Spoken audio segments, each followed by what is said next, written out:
കഴിഞ്ഞ 3 മാസമായിട്ട് പാർട്ടി എന്നെ ഏൽപ്പിച്ച ചുമതല മഹാരാഷ്ട്രയിലെ തെരഞ്ഞെടുപ്പിൻ്റെ പ്രവർത്തനങ്ങളായിരുന്നു.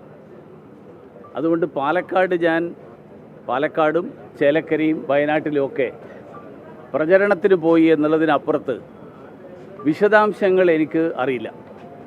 അതുകൊണ്ട് ആ കാര്യങ്ങളൊക്കെ സംസ്ഥാന പ്രസിഡന്റ് ഞാൻ മനസ്സിലാക്കുന്നത് ഇന്നലെ പറഞ്ഞിട്ടുണ്ട്. എന്നാണ് കൂടുതൽ എന്തെങ്കിലും ഉണ്ടെങ്കിൽ അദ്ദേഹത്തിനോട് തന്നെ ചോദിക്കുന്നത് നല്ലതായിരിക്കും.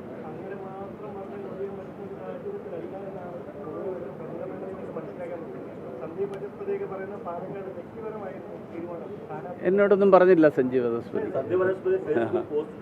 ശരി, അതൊക്കെ പ്രസിഡന്റ് പറയും.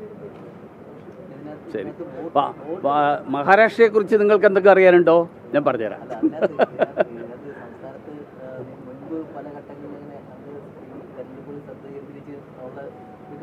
അതെ അതെ അതെ അല്ല, ആ തെരഞ്ഞെടുപ്പുകളിൽ ശ്രദ്ധ കേന്ദ്രീകരിച്ച സമയത്ത് അഭിപ്രായം ഞാൻ പറഞ്ഞിട്ടുണ്ട്. ഈ തെരഞ്ഞെടുപ്പിൽ പാർട്ടി എന്നെ ഏൽപ്പിച്ചത് ഞാൻ ഓഗസ്റ്റ് മാസം പകുതി തൊട്ട് ഈ കഴിഞ്ഞ ദിവസം വരെ 20-ാം തീയതി വരെ, 20-ാം തീയതി ആയിരുന്നു മഹാരാഷ്ട്രയിലെ പോളിംഗ്. 20-ാം തീയതി വരെ ഞാൻ ബോംബെ കേന്ദ്രമാക്കിയിട്ട് മഹാരാഷ്ട്രയിലെ തെരഞ്ഞെടുപ്പാണ് ഞാൻ ശ്രദ്ധിച്ചത്.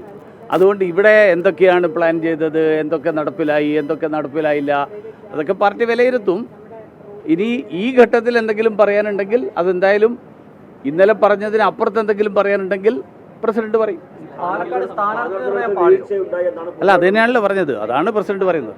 വേറെ എന്ത് പറയാനാ? പ്രധാനപ്പെട്ട നേതാവായതുകൊണ്ടാണല്ലോ പാർട്ടി എനിക്ക് മഹാരാഷ്ട്രയുടെ ചുമതല തന്നത്.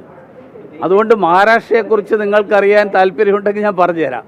എങ്ങനെ കഴിഞ്ഞ തെരഞ്ഞെടുപ്പിൽ 2019 തെരഞ്ഞെടുപ്പിലെ ജനവിധിയെ അട്ടിമറിച്ചുകൊണ്ട് കോൺഗ്രസുമായിട്ട് കൂട്ടുകൂടി ശിവസേന എങ്ങനെ ജനങ്ങളെ പിന്നിൽ നിന്ന് കുത്തി, അത് ജനങ്ങൾ പ്രതികരിച്ചു ഇത്തവണ. അതാണ് മഹാരാഷ്ട്ര തെരഞ്ഞെടുപ്പിൻ്റെ പ്രത്യേകത. പാലക്കാട് സന്ദീപിനെ പോലൊരു നേതാവ്